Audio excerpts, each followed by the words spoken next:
I'm about to pull out the rest of my garlic here. A lot of it's dying off. When you get 3 dead leaves, it means that you're ready to harvest it. And we're supposed to get quite a bit of rain today and tomorrow, so I don't want them to rot in the ground. So I'm just going to pick them maybe a week too early and just, you know, I'll take my loss on the smaller bulb size to losing the entire crop from them rotting. It's happened to me 1 year before, and I don't want it to happen this year. I grow about 200 to 250 bulbs a year, and I do that so I don't have to buy any garlic through the year. Garlic is $40 to $50 a kilo, which is quite expensive considering how much garlic that we use in our family. So I grow enough for us to eat, and then I grow enough for us to plant the following year as well. I keep my biggest bulbs to plant the year after. I'll be planting these in March, April next year. This year I planted them in June because that's when we moved in, so it was a couple of months later than I usually would. But I still, I've already picked a few, and I'm really happy with the size of the bulbs. They're not as big as they usually would be, but they're still very good size considering they were planted later and I'm harvesting them a tad early. So here we go. I'm going to harvest the rest of my garlic.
Today I discovered these gorgeous blue ants in the garden. I spotted 3 so far today, and I did a bit of a Google research and we found out they are called a blue ant. And what we found out is that they're actually not an ant, even though that's the name and that's what they look like, but they are a wingless wasp, or the females are a wingless wasp. The males have wings and they can fly, but the females can't. And they are a parasitic wasp, so they find a host and they lay an egg in the host, which are usually crickets, and then the egg hatches and feeds on the cricket, which is great because we've got an abundance of crickets here and they can be quite devastating, especially if we are facing a drought and we don't have too much feed. What else did we find out? They are a great pollinator, so you saw it in the lemon flower. They can pollinate a range of Australian native flowers, but as you can see, they're also pollinating our fruit trees. So it was really cool to find this beneficial insect in our garden. I've never seen them before, but they are a true permaculture insect. They are helping us out by pollinating, and they are also getting rid of a destructive insect that we don't want to spray insecticides on. Because it's going to be right against our veggie patch, and we don't want to use insecticides on our farm anyway. But if we can naturally control them with guinea fowl and these gorgeous wasps, then that's awesome. They do sting though, and they can be quite painful, and they feel like it's burning you, and they can make you swell up as well. I tend to swell with ant bites anyway, so hopefully I don't get bitten by one of these beautiful creatures. We had planned another big day today in the veggie patch, but we're both exhausted from yesterday. So we're going to take it easy and potter around in the veggie patch, plant as much as we can, but not do too much earth moving because we're both knackered. What I want to do now is pick and strip as much of this spinach as I possibly can. I'm going to steam it and freeze it again. I've already used one of the portions in the freezer. I was running really late to make dinner, and it was really handy to pull out a pouch and use it. So I'm not sure if I'm going to get much more spinach, but I'm going to leave it here as long as I can. I'm going to let it go to seed because I want to save some of the seeds. But I'm going to strip out all the leaves that I can, because why not make the most of it.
Look at that for a harvest of spinach. It's a full crate.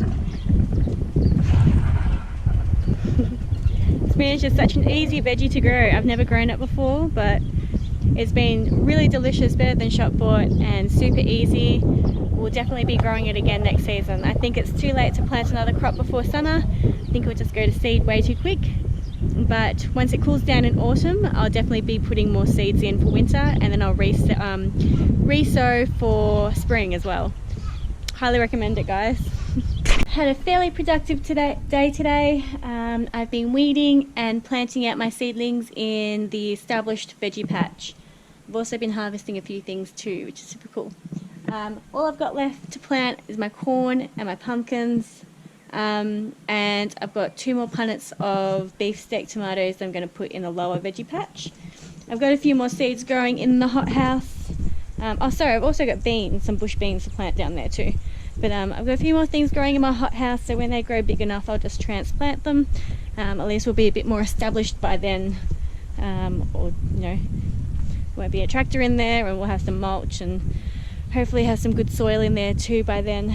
I've just been weeding this veggie patch, making sure that it's nice and weed free. The soil is beautiful now that I've got the silage on top as mulch. It's beautiful and wet underneath. There's heaps of worms, so I'm really happy with it. I planted my tigerella tomatoes in here, my eggplant, my broccoli and kale. So these garlics down here, they will be harvested in the next week or so. I'll just wait till they're ready. I think I pulled the other ones out today a little bit early, but I needed those garden beds for my capsicum, my chilies, and some more tomatoes. So these ones are now all planted out. Nice planted out. So I kind of need the space, and I think they were ready. They had 3 dead leaves. These guys do too, but I'm just going to wait another week and then I'll harvest them. But I'm going to plant my seedlings in between now, because they're not going to grow that big in a week. They're mainly going to get their root system established, and then I'll pull out the garlic and hopefully they should take off. So I've just got my last lot of tomatoes. My mum gave me some volunteer tomatoes that popped up in her veggie patch from her compost. So it'll probably be just a shop bought variety, probably a Roma or a truss, or those just round red ones, whatever they're called. I don't think they really have a name. They're just like the random tomatoes you find at the supermarket. So they won't be an heirloom variety, but that doesn't matter. It'll be good for preserving, eating as is, or making sun-dried tomatoes. And don't really mind if, you know, whatever variety they are, we'll make use of them. And homegrown is always better than shop bought, because you pick them when they're ripe and beautiful. So I'm going to plant them along here, and then I'm going to go inside and make dinner and call it a night. Have a bit of a rest. I haven't been sleeping very well. I don't know why, but I'm just going to chillax a bit, and hopefully I can get to bed early and get a full night's sleep.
been a quiet but fairly productive day on the farm. A heap of plants have been put into the ground. Paul even made me stairs going down to the veggie patch. Yay! No more sliding down the hill. So tomorrow will probably be much the same. Getting as many plants as we can into the ground. We haven't got too many more actually, but hopefully we can move the tractor if we don't get any more rain, which it doesn't look like there's any rain on the radar. But then I was fooled last night. I thought it was going to come tonight, but it came last night about midnight. Hopefully we can move the tractor out of the way and get some more soil down here and plant the beans and the rest of the tomatoes and corn. And I'll be a very happy girl once that gets done. And then hopefully when we get the tractor back up and running, we can get some silage down here, the 2 bales, and I'll just mulch as much as I can, mulch whenever I can, just to get that organic matter and the soil life happening. So once that starts going, we're on the up and up, and the soil will only get better and better. Anyways, I hope you guys have a good night, and I'll see you guys tomorrow.